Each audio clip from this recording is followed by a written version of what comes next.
my name is Jacob Maina. I am a senior partner at Africa Track, and we are here to share a love story. I'm married to Esther. Maybe she can introduce herself. Okay, I'm Esther Wanjiru Maina. This is my husband, and we are glad to share our story with you. And this is our love story. So there are two versions of this, I think. I'll share mine, she'll share hers. We met at a wedding, in our sister's wedding. Both of us were part of the mates. The bridal party. The bridal party. And then we met at the photo shoot. And during that entire process, I think we really talked. And at some point she was, I'll share a photo, she was holding my coat as we were taking the photos. And occasionally here and there she was there to assist me. And that's the first time I started to notice her.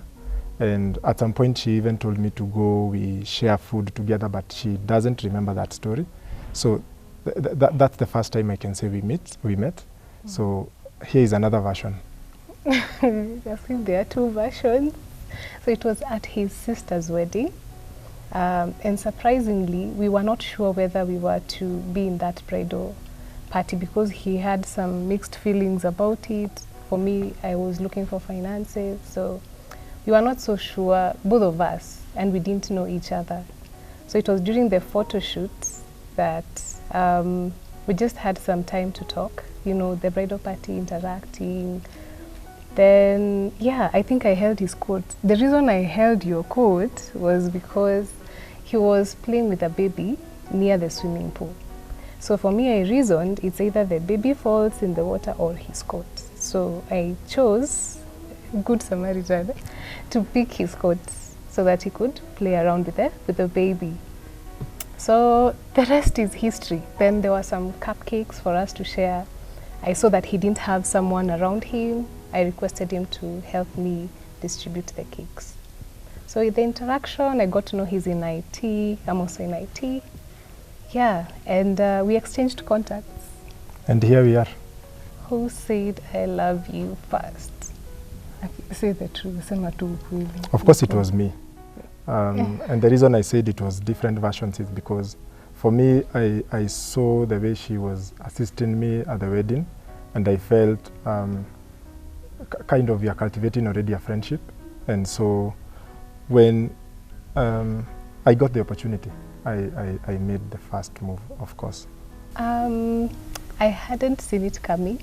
For me, I had seen a friend that was a bit free with, but I hadn't seen the love part of it as at that point. I only saw a potential good friend. Yeah. And true to that, I think we became friends for quite a while. I think for 8 months. Yeah. Almost a year. And I think that time and before that time, I personally used to watch the Only Love show a lot.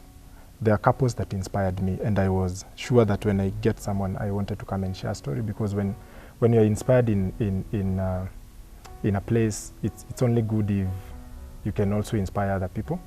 That a good marriage can happen, and you can find a good person.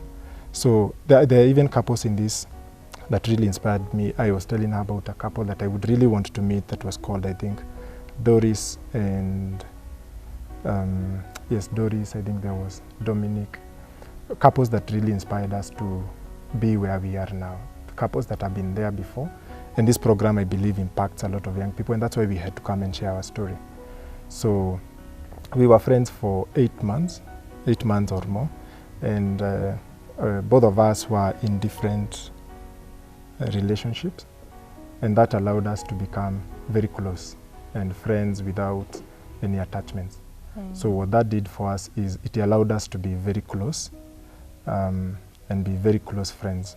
When we met at the wedding, we didn't begin with knowing whether we were in relationships. So when we went on the first date, it's because we wanted to talk about our careers. He told me he was in tech, I'm also in tech, and I'm just out from campus, I'm looking for a job, I'm looking for internships. So when he told me that he's in tech, I felt we need to continue with some conversations.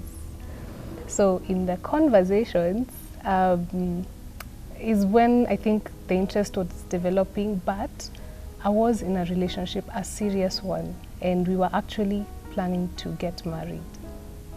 Yes, it was that serious. I was just about to introduce him to my dad, and though it was strenuous, and I wouldn't share with him lest he took advantage of maybe a weakness here or there. So I also didn't know, he had shared that he was in a relationship, so we respected that between us, and we related as friends. But the aspect of IT was something that was mutual. It came out so naturally. We would talk about it for long. He showed me opportunities I could explore, whether it's in employment or it's in entrepreneurship, you know. So it was very genuine. I can say it was so genuine, and I think we still respected our partners at that point, in as much as we would share. I never told him that we were straining. On my side, I was straining in a certain aspect of the relationship. And I think he also didn't share that he was also having some issues on his side. So, but one time, I think he came across a text on my phone. I had written a text. It was blue ticked for a while. And then that's where the conversation began. How is your relationship?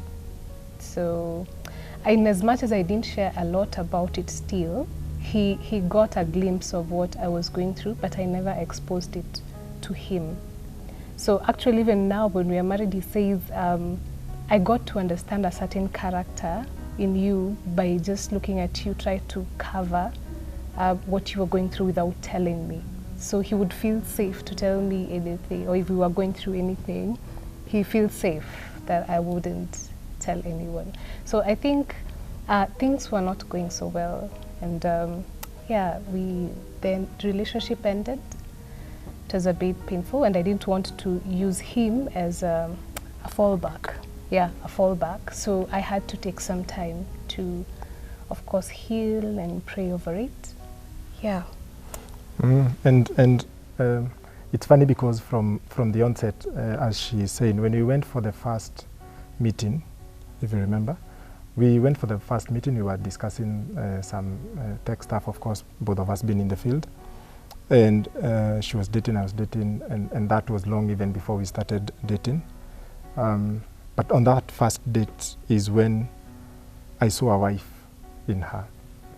I told her she will become my wife on the first date, and both of us were in a relationship. And the reason I did that is because men, like I always tell her, men kind of don't know what they want in a relationship or in a partner or in a marriage partner. But when they meet that person, they know they have met that person. It's kind of a complex matrix how that works. And then by the time I met her and we had the first conversation and I was already in another relationship, I knew that I had met the person that I was looking for. But then the challenge is, here you are in a relationship and you have to respect that. She's in a relationship, I have to respect that. And then I was actually the one who was assisting her introduce the guy to the father. But then in me, I knew if this guy goes with this lady, he's lucky. So when there were issues, being that we were very close friends, I knew everybody who was trying to, what can I call it? Yes, and pursue her. So I knew every friend that was trying to woo her, and when it ended, I kind of knew everybody who was trying to approach. And of course, you have to up your game after that happens. So several months before, I was given a curfew that you have to call up to, you can only talk up to 10. And then after that, don't call, that's the time for my boyfriend. But later I realized he was not even calling after the 10, so I took advantage of that. So we then transitioned into dating. She gave me time. She told me she will need to take time so that we can both have make a very sober decision, because I was clear. I knew I had met my wife. So I was given time, and then we started dating. September that year. Yes, September. No, end of September 2020. 2020. 2020. Yes. Yeah. So what I did when we started dating, the first person I wanted her to introduce me to was the father. Of course, as a guy, when you face the lady's father, you kind of know, even the parents know this guy is serious.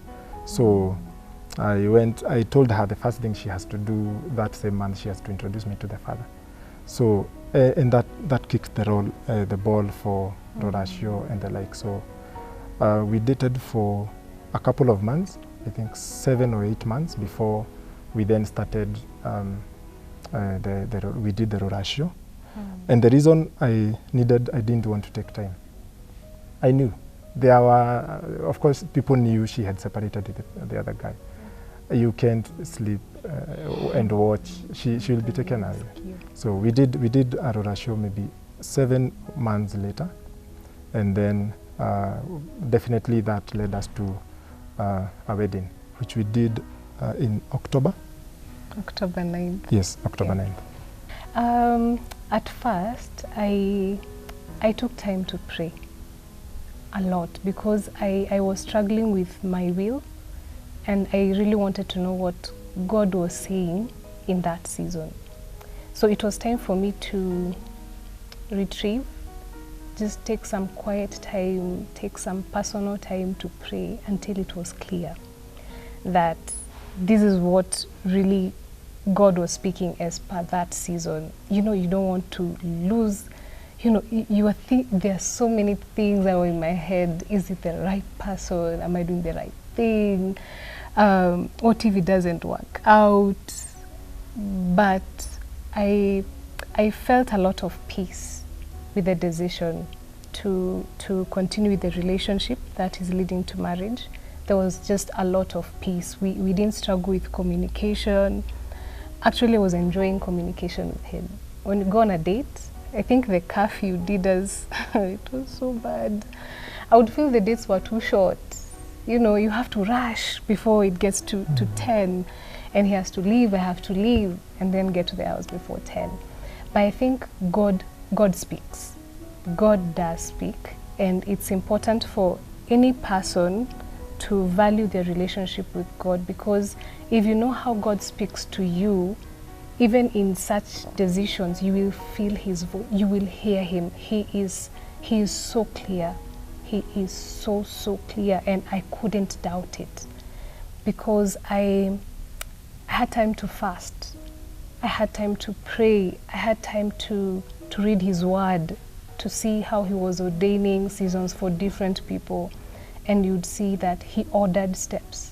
So I think, if you can remember, I think a verse I would quote so many times when we would pray is that the steps of the righteous are ordered of the Lord. I just had to hang on that word, that the steps of the righteous are ordered of the Lord, and there is no way that the Lord would lead me astray in this. He knows I've been heartbroken. He knows the journey I've had in serving him. I'm committed, and I knew he was leading. Yeah.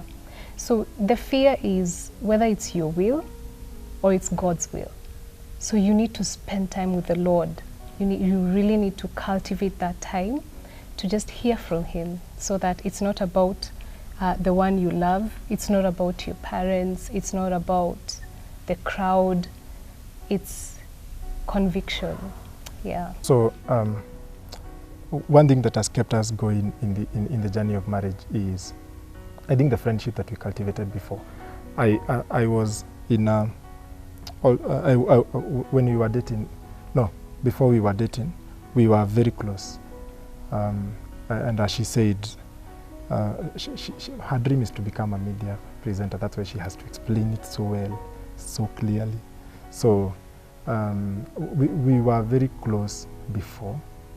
And so even by the time we were dating, I think from the first day we met, I don't remember a day that we have never talked on phone. Whether we were friends, whether we were dating, even now that we are married, I don't remember a day that we didn't spend hours on the phone. So when you invest a lot in friendship, it keeps you going. You kind of feel the other person. There are things you will do, and automatically you will know whether she's there or not. You will know it's something wrong. When you cultivate friendship, you kind of feel the other person even before she talks. So we are somewhere, I can already feel what she feels or she wants to say because of the time that we took to bond. So what has kept us really going, I can say, is the friendship that we had cultivated before and the one that we cultivated even when we were dating and even now. Yeah. Yeah, I think also making the good times last. Yeah, just make the fun times last longer and the gloomy ones shorter. Yeah, so I think it just really helps. When it's time to laugh, we laugh for long. When it's time to joke, we crack the hardest of jokes. And yeah, then there's the submission, of course, to God, because he knows that Christ has commanded him to love me, and I've been commanded to submit to him. So a reminder, a constant reminder, you just have to submit and you have to love your wife. Whether, listen, yeah, whatever circumstance, you just have to love her, and whatever the situation is, I just have to submit. It's submitting to the Lordship of Christ. Yeah. I would say for the dating, I think we dated long enough for us to make a decision to marry. I think we took enough time so that again we can reflect on it. And then you see, marriage is like two communities who are coming together. So it's an entire community from your side, an entire community. And then these are histories that have been written before. If you are 20 years and the other person is 20 years, that's a 20-year history in total, no, 40 years history in total. And it's that history that is coming together. So we took time, enough time to be friends. We took enough time to date that by the time we got to marriage, it was much easier for us to even make that decision. So, and it became much easier for us even to walk in the journey now. Because in dating is when you get to learn the other person really well, because you are very close to that person. And yeah, I think, or what do you think?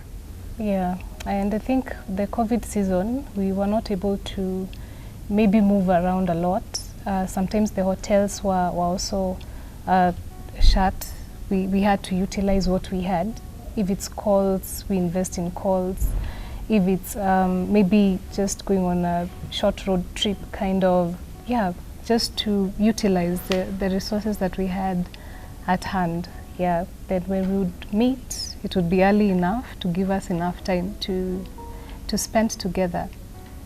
Yeah, then we had a good support system of friends and couples that we were working with, so that it wasn't entirely new to us. We would learn from them, they would guide us, and we enjoyed. One thing my dad said, and he wasn't aware that that would be the age for Jacob. He's sober. He just wants the best for us. So he would tell me, this is the kind of person I would want for you. Then when I would look at Jacob here, I would like, yeah, yes, you know. And they were just rhyming with whatever even my dad and my mom had intended even for us. Yeah, they didn't have a lot of objection to us, and we made effort to respect them every step of the way, in every process, in every visit. We ensure that we honored them the best way we know how to. Yeah, how about your side? The experience with parents, I would say for me, you know, the way, you know, God answers prayers. There were those kind of parents that I always wanted.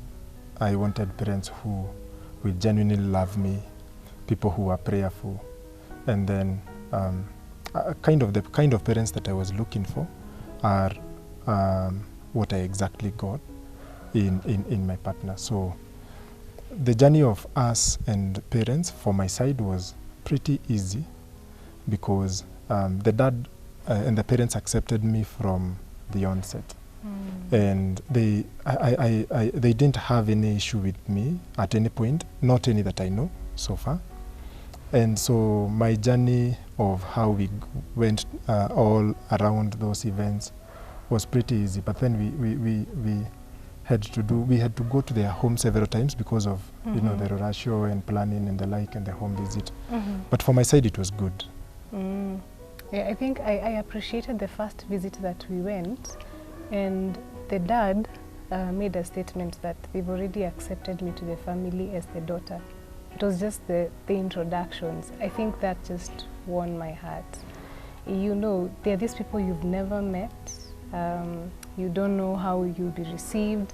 And then these are the sentiments that he shares at the end of the visit. So we really thanked God for a smooth walk with our parents. Yeah, I think we found favor in each other's parents' eyes. Yeah, yeah. So even when planning the wedding, it wasn't hard with them. They were okay. So this next, okay, we will assist this way. We will help you here. It was really nice. And I think that really affected my relationship with her parents positively, because now I know their parents who are my friends, you know, and they didn't fight me. I think it would be different if they would have had an issue with me. Maybe I think it would be different. Maybe our relationship right now would be straining or something, but that really affected my relationship with the parents. So yeah, I think. Our lowest moments, maybe we can say also for the planning and also for the marriage, when the treasurer would read the budget, how much has been contributed and what is remaining, you wonder, is it what is remaining, or are you talking about what we have given? It was like, especially at the beginning, what the deficit was higher, way higher than what we had pulled together. But I think we were tested as our first project, the wedding budget. Yeah, so that you trust God to provide the money you don't have for that wedding, so that he can send friends and stuff. So at first it was a bit, you'd feel low when you haven't maybe gotten to where you had planned. Days are moving fast. You want everything to be perfect for the day. So I can say that that was one of the low moments that we had, but it strengthens your bond because you're now vulnerable. He understands me more than any other person because he knows the burden we have for the wedding. So I think those were just times to learn to be vulnerable to him. Yeah. I think for me, my low moments that season was when I met her, like she mentioned, I think it was just God ordained even from how we met, because the wedding and the reason she mentioned that I was not sure I would be in the bridal team for the wedding where we met is I was traveling that month, but then I didn't want to tell the person who had chosen me that I would travel, because you can't cancel being in a bridal team. So I knew it was just God ordained from the onset. So and then seeing this girl that I have met now go through the wedding planning process. The wedding planning process is an entire project by itself. So for my low moment was seeing that same girl that I had met that first day, now here being pushed to her limits by the planning process. And then Esther is the kind of a person who wants detail. She wants to know everything happening, until the committee had to keep telling her, the wedding is for the people, the husband is the only person you go. Mine. Yes, they actually used to say rice belongs to The people. The husband is because she wants to know the photographer, what time will he come, you know, the grounds, can we see your photos? We would even analyze the kind of photos that, not photos, flowers that the decor lady will bring. So seeing her being pushed to her limits by that and her being so down that season, that was my low moment, I think. And so, like she said, it's a moment that you learn to trust God. I don't know why, but during the wedding planning, kind of God removes everybody that you thought would support you, or the kind of people that you trust will support you. and he brings people that you didn't think would support you, kind of to teach you that he's the provider. And so by the time you get into marriage, you know God as a provider personally. So it's not stories we are being told. We were working with a budget of about 600. Yeah. 600. And the kind of people, we raised the entire budget and even more, long before even the wedding. And the kind of people who supported us are the people that we didn't even expect. So I would say for my low moment that season was seeing her being pushed to her limits.